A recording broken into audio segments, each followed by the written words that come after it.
pathetic atheists. You can look up the definition of pathetic. Yeah, thanks. But most of us are aware of the definitions of pretty common English words without having to run and get the dictionary. But yeah, thanks anyway for the pro tip. Yoke up, you fucking asshole. You can go look up fucking asshole in the dictionary if you need to, by the way. You know, but sadly, that's really what it is. When you're watching the atheists on YouTube, they are pathetic. What's the big pregnant pauses in your videos? Like, I'm a big advocate of, like, spontaneous video making. I don't think everybody should, like, write down the things they want to talk about in a video, but when I gotta wait 15 seconds in between each sentence so you can collect all the thoughts floating around up here in your big empty gourd, I don't even know why you nothing but banjo music to fill the why do I even fucking watch it? I don't even know. Anybody else's video, I lost interest 3 seconds ago. I switched it off. But for some reason, I feel compelled. I think it's because you're so unconscionably stupid, so ignorant, that I know that if I just wait, that next thing that comes out of your mouth is going to be something I've got to answer. So I'm willing to sit there and listen. What should I rehash today? Maybe Pascal's wager? I haven't done a Pascal wager video in 30 or 40 minutes. What the just get to the fucking point. Spit it out. You can tell how the struggle that's going on inside of them. And you definitely don't see peace. I mean, there's one element that the atheists here on YouTube are not displaying, and that is peace and calm in their life. Well, I might be about to shock quite a few people, and I'm not going to speak for anybody but myself. I'm not speaking for other YouTube atheists. They can chime in if they want to. I'm not speaking for anybody but me. But you're right about me, Yoke Up. You got me pegged. You hit the nail on the head, and I'm not being facetious. There is a struggle going on inside of me every day, and I have very little peace because of it. So kudos to you. You nailed me. And I'd like to talk a little bit about what that struggle is and why I have very little peace. I'm a person who's always been very intensely concerned with what's going on in the world. I'm very interested in what's going on in the world. And I feel a connection with people, even people I don't know. I've always felt that connection. I feel I feel a lot of pain and a lot of anguish and a lot of heartache vicariously. And it's something, I've always been that way. And I look around at this world, Yoke Up, and I see a lot of ugliness, and I see a lot of injustice.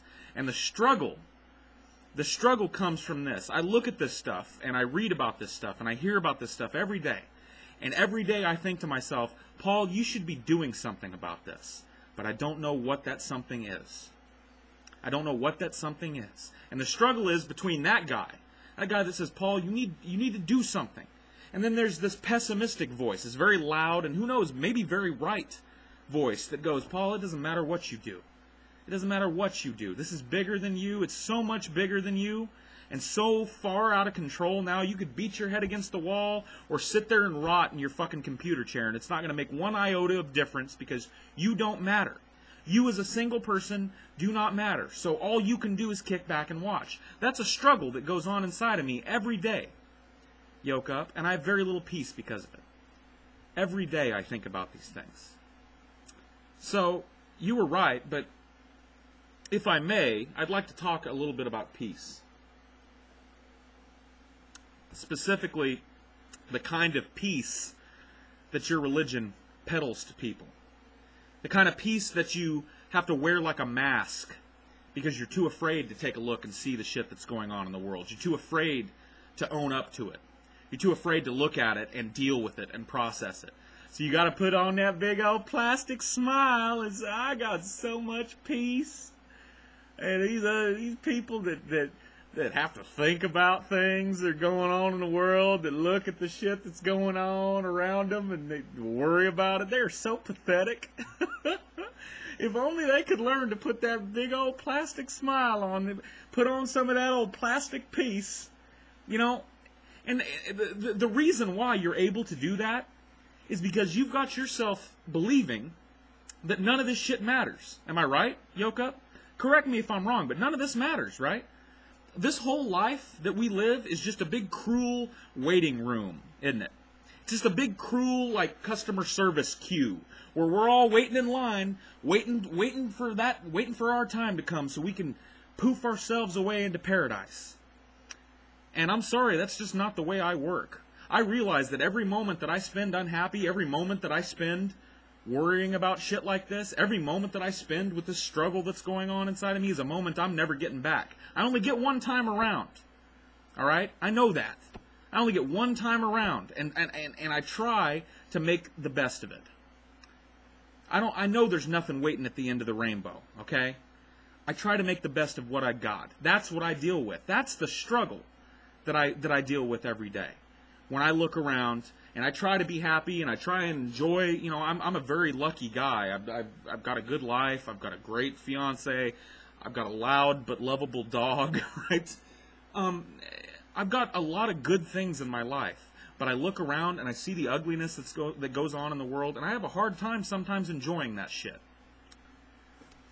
So, how are you a poster boy for that type of peace, Yoka? Well, I hate to open up an old wound. I hate to pour salt in an old wound, but bear with me here because I think it's pertinent that I do so. You were the guy, right, that made the video just a while back that you made a bunch of ridiculous fucking statements about how 14,000 people supposedly died under President Clinton in the military and only 6,000 have died under Bush. And I'm sorry, not only is that the hallmark of somebody that's so fucking stupid that they don't know how to go look into something before they open their pie hole about it, but it's also the hallmark of somebody that's so fucking snowed that they're not aware of what's going on in the world around them. Anybody that was even minutely aware of what's going on in the world, anybody that picked up a newspaper and read it in the 90s, anybody that watched TV during that decade would look at those numbers and go, nope, but not you, because you've got the fucking blinders on. You got that nice plastic piece. I don't want to hear about that. I don't want to hear about that because I got peace. That's you. And part of me doesn't want to do this, but you've talked about it openly. Let's talk about your wife. Your wife, very obviously a lesbian, who's so ashamed of herself, who's so incapable of dealing with that part of herself and being honest with herself about that. She's got to put on that plastic piece too, doesn't she? You know what? I'm not a lesbian no more. I used to be just exclusively attracted to women sexually, but Jesus walked into my life and he washed me clean of that. Now I like penis.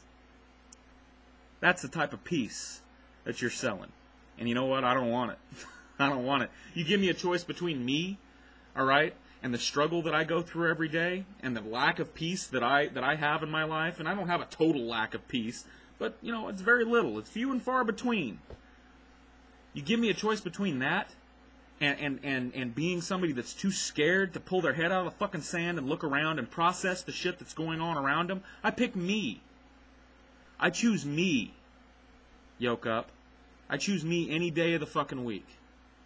Okay? So I want you to take a look at those two men. Take a look at you and me. Take a look at somebody who at least has the balls and the wherewithal to look around and admit the things that are going on in the world. To look around and let those things affect him.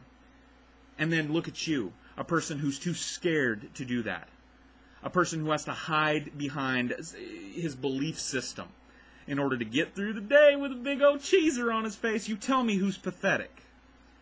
Who's pathetic, Yoke Up, out of those two men? Be honest with yourself.